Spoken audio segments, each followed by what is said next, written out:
Now, as gunshots echo across the wind-swept, snow-covered reaches of the wild Northwest, Quaker puffed wheat and Quaker puffed rice, the breakfast cereal shot from guns, present the challenge of the Yukon. It's Yukon King, swiftest and strongest lead dog of the Northwest, blazing the trail for Sergeant Preston of the Northwest Mounted Police in his relentless pursuit of lawbreakers. On King, on Huskies! Gold discovered in the Yukon. A stampede to the Klondike in the wild race for riches. Back to the days of the gold rush. With Quaker puffed wheat and Quaker puffed rice, bringing you the adventures of Sergeant Preston and his wonder dog, Yukon King, as they meet the challenge of the Yukon.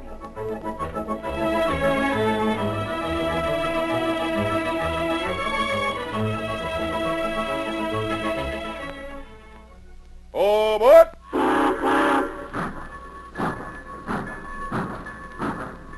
yes, all aboard for a breakfast treat that can't be beat. Tomorrow morning, treat yourself to the breakfast cereal shot from guns.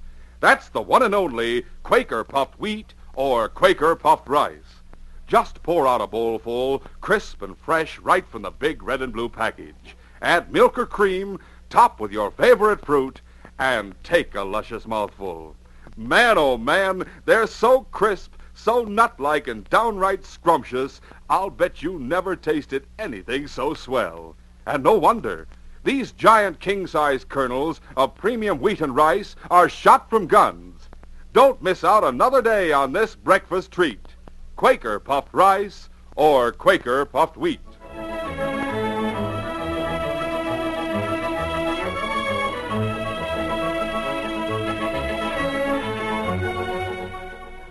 During the first few months of the gold rush, the Northwest Mounted had very few men in the Yukon, and the system of border controls had not been set up. As a result, a great many undesirables managed to enter the territory. It was early in March of '98 that Inspector Conrad called Sergeant Preston into his office at Dawson. Well, sit down, Sergeant. Yes, sir. I have some bad news here. It's a letter from the Chief of Police in San Francisco. Did you ever hear of the Barbary gang, Sergeant? No, sir. Well, they've been operating around San Francisco for some time.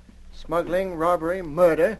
But suddenly, and this was last month, all the known members of the gang disappeared. The chief thinks they've come up here. Well, that's understandable, sir. They send you any descriptions? A few. Here's the letter. Read it. Oh, thank you, sir. The sergeant read the letter carefully, and then... But these men aren't the leaders of the gang. Evidently not. If they only left San Francisco a month ago, they're probably still in Skagway waiting for the breakup. I agree, Sergeant. We can stop them at the border. What about the man or men that they take orders from? We don't know when they left the States. They might be in Dawson right now. Now, our job is to find out who they are. The only way it can be done is through the men the chief describes. Any suggestions, sir? Yes. First, go to White Pass and check these descriptions at the customs post. And if they haven't come through the pass? Well, Sergeant, you might try American territory. Oh. You might try Skagway. In uniform? No, as an ordinary dog puncher. You might be able to make friends with one of the men described in this letter. It's possible, sir. It's dangerous. It's dangerous to drive from here to White Pass. I'm suggesting that you try to become a member of the gang. I should be able to use a good guide. And you're out of uniform in American territory, strictly on your own. These men are ruthless. If they ever found out your real identity... I understand the risk, but it sounds like a good idea to me, sir. I'd like to try it. I'll start for White Pass tonight. Good. Best of luck, Sergeant. Thank you, sir. A month later, the sergeant walked into the 303, Soapy Smith's notorious cafe in Skagway. His appearance was completely changed. He was as rough a looking specimen as there was to be found in the place. King, who stood beside him as he watched a faro game, whimpered every now and then. I don't like the place either, King, but this is business for you. The man sitting in the back room is a member of the Barbary gang, one they call Specs Colmar. Colmar was sitting at a table with a girl who wore a sealskin parka. She was beautiful, ivory skin and large brown eyes. As the sergeant watched, she rose from the table and started toward the front of the cafe. At the edge of the dance floor, a man grabbed hold of her arm. Where you going, Annie? Come on, King. Let go of me, Mike. Oh, why should I? You and me are going to have the next dance. I told you to let go of me. You heard the lady, mister. What's that? Let go of her arm. Well, now, look who's giving orders to Mike Carey. The same Mike Carey who stayed 2 rounds with the great John L. Sullivan. You're drunk. You couldn't stay 2 rounds with a rabbit. Rabbit, you're calling me. I'm asking everybody to witness that insult. It's only his life can answer for it. The big man lunged at the sergeant. The sergeant easily evaded the blow and landed a jolting uppercut on Mike's chin. Mike staggered back a few steps, shook his head, and then quietly dropped to the floor. Did you see that? Knocked him out. His punch didn't travel more than 6 inches. He's got dynamite. You'd better take him outside. He can use some fresh air. Come on. Let's give him a hand, you. All right. Here we go. Let's go. Out with you. What's your name, stranger? Is Bill enough? It's enough for me. I'm Ann Gordon. I'm glad to meet you. You say that as if you mean it. Well, who wouldn't? Well, I'm glad to meet you. You know, Mike was telling the truth. He is a prize fighter, and he has fought with Sullivan. Oh, he's had too much to drink. Anybody could have done what I did. Don't kid yourself. Are you a prospector? No, just a dog puncher. What does that mean? I drive a dog sled and carry freight. This is my lead dog, King. Does he bite? Not unless I tell him to. Say hello to the lady, King. Why, he's nodding his head at me. He's just as polite as his master. I hope you weren't hurt. Mike wouldn't dare hurt me. You interest me, Bill. I suppose you know the Yukon pretty well. A little too well, maybe. What does that mean? Oh, just that I like Skagway better. Why? Well, you're here. The Northwest Mounted isn't. I'll be seeing you, Miss Gordon. No, wait. Is there any reason why you shouldn't cross the border? Do the Northwest Mounted have anything on you? I didn't say that. Could you carry passengers instead of freight? I could carry 1 passenger. Are you interested in a job as a guide? A small party, 3 of us. Where do you want to go? Selkirk. We want to get there before the breakup. The ice won't be going out for another 2 weeks. There's plenty of time. But you haven't answered my question. Are you interested? How much? $500. It's a deal. Good. Come on back here. I want you to meet Specs. Sure. Specs and Mike will be traveling with me. Mike? The same Mike who was twisting your arm? Yes, but you won't have any more trouble with him. He's not going to thank me for what I did to him. Oh, forget it. Specs. Huh? I want you to meet Bill. Oh. Hello. Hi. Bill's going to be our guide as far as Selkirk. Oh, that's so? You got a dog team, Bill? 1. I'll need another if there are 3 of you. We have one. I can drive, but I don't know anything about the trail. Just, what have you told Bill, Annie? That we want to get to Selkirk before the breakup. That's all. I see. But Bill's all right. I'll talk to you later. Okay. When can we start, Bill? Tomorrow morning? That's fine. Want to check over our supplies and see if we've got everything we need? Might as well. Let's go, then. All right.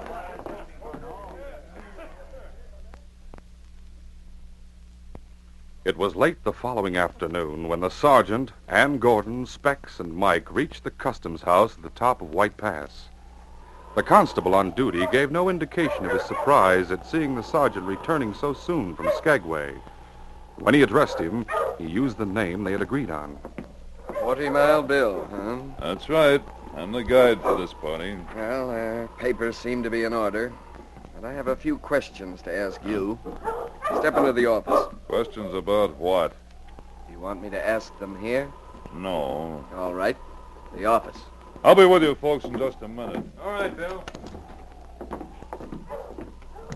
I recognize one of them, Sergeant. It's Specs Colmar, isn't it? Yes, the big one's Mike Carey. The girl's name's Ann Gordon. Oh, we have no descriptions on them. Still, they're members of the gang. Where are you heading? Some cabin about a mile upstream from Selkirk. They want to get there before the ice breaks up in the Yukon. Why, I don't know. Who they're going to meet, I don't know. Could be the head man. And it could be another subordinate. I believe they intend to go on to Dawson by boat. Will you be leaving them when you get to Selkirk? I don't want to unless I have to. Specs has been sounding me out. Without saying too much, I've been trying to convince him that I'm the type the gang can use. You may be able to work it for me. How? Warn them against me. say that I've been mixed up in a number of robberies. That's true enough. But that the Northwest Mounted Police has never been able to convict me of anything. That's true, too. If it works, if I'm accepted by them, I won't be able to contact the force directly until I find out what they're up to. Perhaps not even then. However, if there's anything you should know, I'll try to get word to Metka Joe in Selkirk. At the trading post. That's right. Yeah, I'll see that he's notified. Wait here while I warn your party against you. The sergeant waited in the office while the constable talked with the girl and the two men. Then the party was allowed to continue through the pass. They made camp that night on the shores of Lake Bennett. As the sergeant fed the dogs, he could hear the other three arguing around the campfire. Then Specs rose and walked toward the sergeant. Oh, Bill. I'd like a word with you. You going to fire me? Why should I do that? The constable told you I was a suspicious character, didn't he? Yes, he did. But he also had to admit the law had nothing on you. That proves you're smart. Smart enough, I guess. How would you like to keep on working for me after we get to Selkirk? You won't need a guide from there on. If you've got a boat, you can float down the river to Dawson. This is another job I have in mind. Good pay.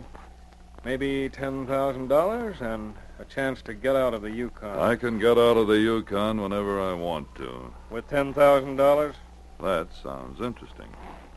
What do I have to do? Just follow orders. That all? That's all I can tell you. I'm not the one who'll give the orders. And if I don't like them? You're in or you're out right now. 10,000, Bill. I'm in. Fine. I'll tell the others. Yes, King, we're in. I wonder how easy it will be to get out. We'll continue our story in just a moment.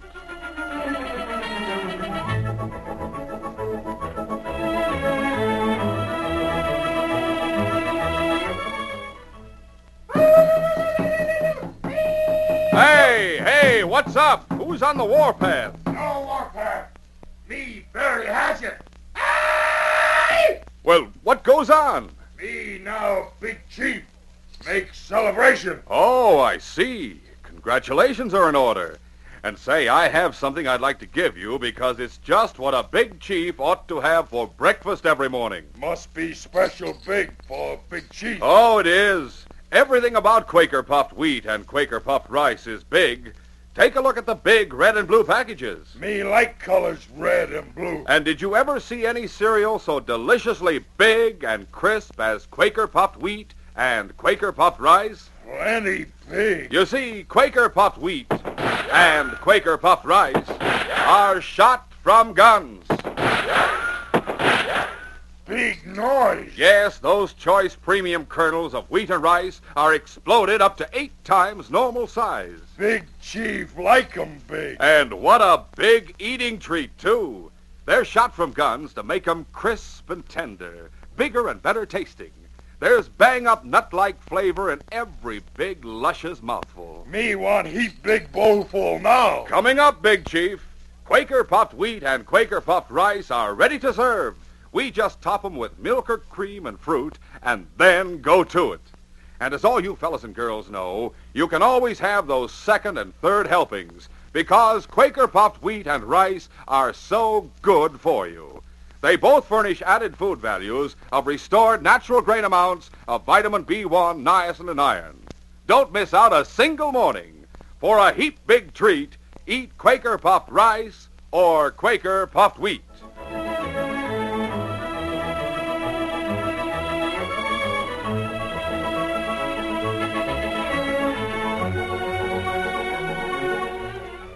Now to continue our story. The trip to Selkirk was made in less than 2 weeks, although during the last few days the ice on the Lewis River was soft and mushy.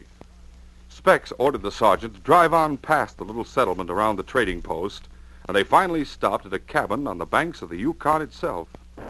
There, they waited for the ice to break. Hear that rumbling, Specs? Yes. The ice will be breaking up tomorrow. Aren't you going to do something about a boat? We'll have our boat as soon as the ice is out of the Macmillan. Well, that should be tomorrow, too. Then we'll leave tomorrow night. What about my dogs? We'll have to leave them here. Can't I take King with me? No. There's Louis who's bringing the boat and the 4 of us. No room. Besides, you won't be needing dogs anymore. I'd like to take King with me. He stays here. That's your first order, Bill. Whatever you say. But Sergeant Preston had no intention of leaving his team to run wild in the forest. The breakup came early the following morning. That afternoon, Louis, a swarthy French-Canadian, arrived with a large skiff. And as the boat was being loaded with supplies, the sergeant wrote a note and stuck it in King's collar. Then he led him away from the cabin along the trail to Selkirk.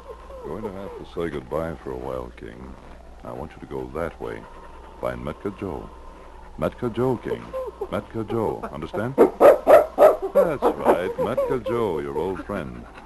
He'll keep you at the trading post overnight, and then you'll leave him back here tomorrow. He'll take care of you and the team till I can come back for you. Now, go on, boy. Metka Joe. King found Metka Joe, and the trader found the note attached to his collar. King, Joe does not like this. There's big chances, Sergeant Tay. But if he go to Dawson, he will be close to headquarters. That is something. Come, King, we go to my cabin. You stay the night with me. King would have liked to return to the sergeant, and he scratched the door of Joe's cabin when the trader bolted it. I am sorry, King. It is what the sergeants say. You take me to the cabin. We find the team tomorrow, not tonight. The great dog settled down close to the door, but his sleep was troubled that night. And the next morning he could hardly control his eagerness when he and Joe set out from Selkirk. As they neared the cabin where the sergeant had stayed, he raced ahead. Only the huskies, basking in the spring sunshine, greeted him. King ran down to the water's edge. King, Sergeant, he's gone. We must take the dogs back to Selkirk now. This was something King couldn't understand. He knew the sergeant was gone, but why? Why had his master left him behind? He will come back and get you as soon as he can. The words were kind, but there was no reassurance for King. The sergeant hadn't ordered him to stay behind. He must find him, wherever he had gone. There was no scent to follow. Instinct took its place. King looked up into Joe's face, barked, and then started to run along the bank of the river toward the north, toward Dawson, nearly 200 miles away. King! King! Back here! King! It was 2 days later that the skiff nosed into the bank about 2 miles south of Dawson. The supplies were unloaded, and Louis led the way through the woods to a large clearing. 20 men were camped there. Specs introduced the sergeant to a few of them, and then he and Ann started out for town. After they had gone, the sergeant tried to get some information from Mike. Any idea what the job's going to be, Mike? No. And if I did, I wouldn't tell you. Why not? We're all in this together. I don't like you. That's why not. Oh? I've been told to leave you alone. And that I'll do till we've finished with this business. But I haven't forgotten what you did to me down in Skagway, and I won't. We have a score to settle, you and I. If that's the way you want it. What's more, I don't trust you. Just because I'm new? There are others here who are not new recruits. No, it's more than that. You're one of those all-fired, self-important know-it-alls. I don't trust you, and I'll be keeping an eye on you every minute. Try to pull anything smart, and it'll give me great pleasure to break you in two. I wasn't hired to be smart. That's the boss's job. See that you remember it. Specs Colmar returned to the clearing shortly after dark. He called the men together around the campfire. Quiet down now and listen. The Northern Star's leaving Dawson for St. Michael at midnight tonight. I have tickets for all of you. We'll leave here at 11 o'clock, and we'll get on board just before sailing time. Wait a minute, Specs. What's the matter? You told me I'd leave the Yukon with $10,000 in my pocket. The Northern Star will be carrying over $250,000 in gold. Does that answer your question? How do we get it? By shutting up and following instructions. As soon as you get on board, go straight to your staterooms, and you stay there until we're underway. I'll pass the word along when we go into action. Then, Mike. Yes. You and Bill head for the bridge and take care of the watch on duty. Right. Louis, you go with them. Yeah. You will stay at the helm until you're relieved. Now, Mac, your crew takes over the Specs engine room. continued with his instructions, and the men listened intently. The sergeant took advantage of their concentration to slip a pencil and paper from his pocket and write a brief note. He saw that Mike was watching him, and he slipped the note into his pocket. How could he manage to warn headquarters? There seemed to be no answer. At last, Specs finished, and the sergeant walked over to his blanket roll near the edge of the circle of light cast by the campfire. Mike was still watching him. The sergeant stretched out on the ground, his back to the fire. What to do? If we stop them before they get on board, they won't have a thing on them. Captain and the crew must be warned, and we should have at least a half dozen members of the force on board. I'll have to try and slip away. If I do, Mike will probably put a bullet in my back. Still, there's nothing else for... What's that? The sergeant heard a faint sound at the edge of the clearing. Then he saw two shining eyes, an animal of some sort. It started toward him. King, keep down, boy, down. Obediently, King crouched low and crawled up to his master. The sergeant's body shielded him from the other men. Quiet, boy. How you got here, how you found me, I'll never know. But you're always around when you're needed, aren't you, fella? Now, see, boy, fastening a note to your collar. The inspector came. Headquarters. Quiet, King. Headquarters. Go on, boy. The sergeant watched King slip into the forest. Then he looked at his watch. 8 o'clock. If King delivered his message, there was plenty of time for the inspector to make his preparations. The sergeant turned and saw Specs talking with Mike. The big man was smiling. He nodded to Specs and started toward the sergeant. When he reached his side, he looked down at him, the evil smile twisting his lips. Well, got any questions about tonight? You know what you're supposed to do? I guess so. You and me are going to share a stateroom. That's so? Yes. Here's your ticket. What's so funny? You and me are going to stick close together from now on. Spec said so. And that makes you happy? Yeah. Yes. Now, what do you think of that?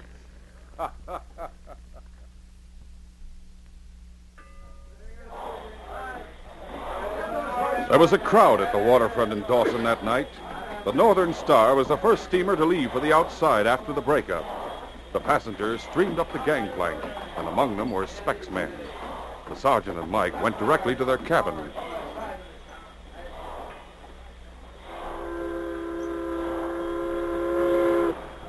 "12 o'clock came. The captain gave the order to cast off, and the Northern Star steamed out into the Yukon.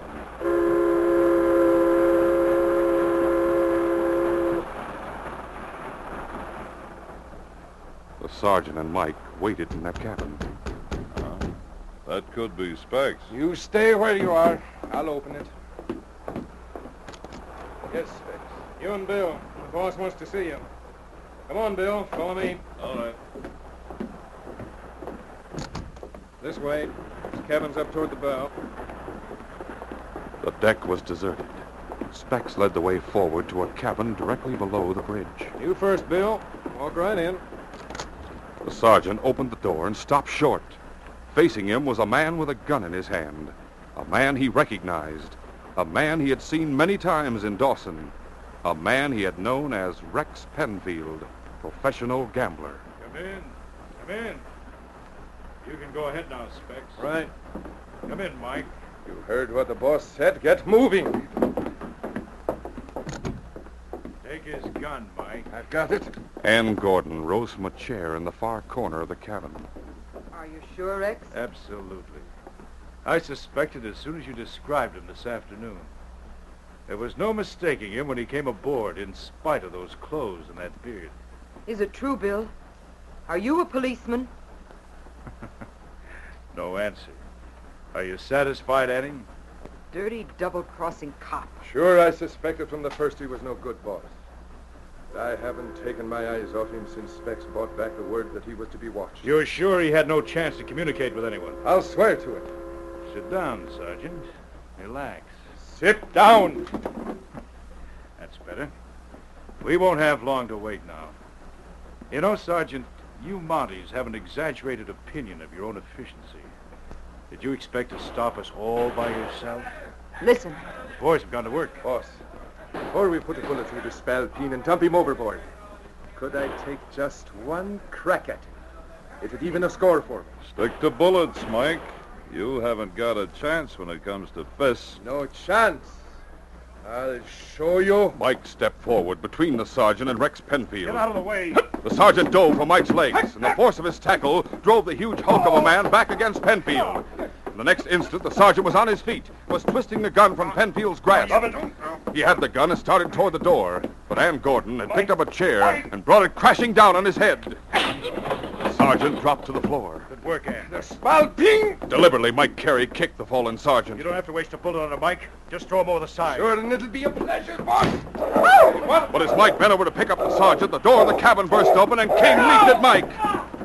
Inspector Conrad and 2 constables entered the cabin directly behind him. Up with your hands, Penfield. That's enough, King. They seem to have got here just in time, Inspector. Get some handcuffs on them. All right. What's the meaning of this? I haven't done anything. You're under arrest, Penfield. The charge was attempted robbery. Now it's attempted murder. Robbery. Murder. And anything you say will be used against you. Every one of your men has been captured. The steamer's turning around and heading back for Dawson. You're all going to jail. How did you How find did we find out what you were up to? Well, this dog brought us a message from the sergeant. My men were down in the engine room and up in the captain's cabin. When you made your move, we were ready for you. Sergeant's coming too, Inspector. Good. Oh, King. How are you, Sergeant? No, I'm very happy to see you, Inspector. Have they all been taken? There's nothing to worry about now, Sergeant. They're all under arrest. Stop it, King. Stop licking my face, fella. You heard what the inspector said. There's nothing to worry about now. The case is closed.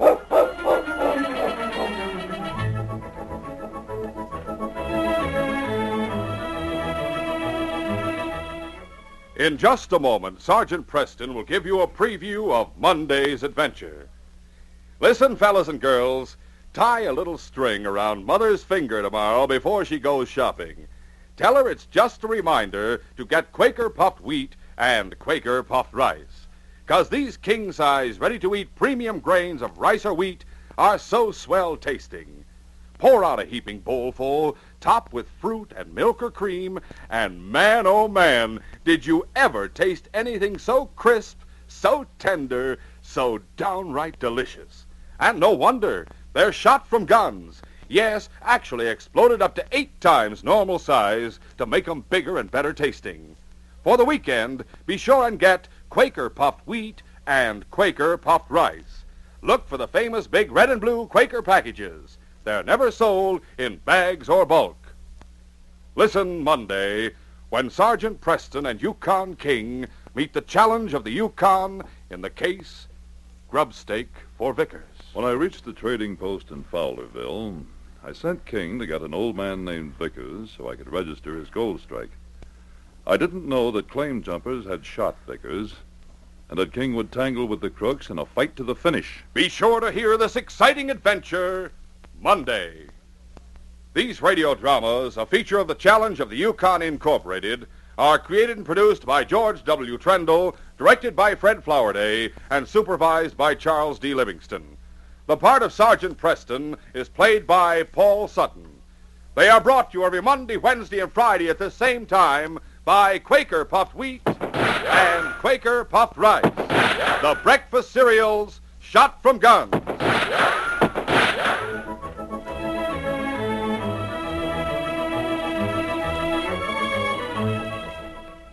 For a delicious hot breakfast, eat Quaker Oats. The giant of the cereals is Quaker Oats. Delicious, nutritious, makes you feel ambitious. The giant of the cereals is Quaker Oats.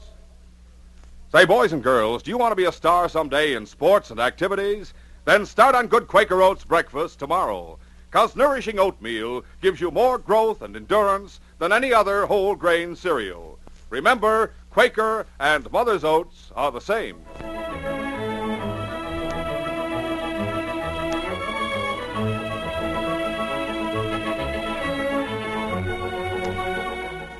This is J. Michael wishing you goodbye, good luck, and good health from Quaker Puffed Wheat and Quaker Puffed Rice. So long. This is ABC, the American Broadcasting Company.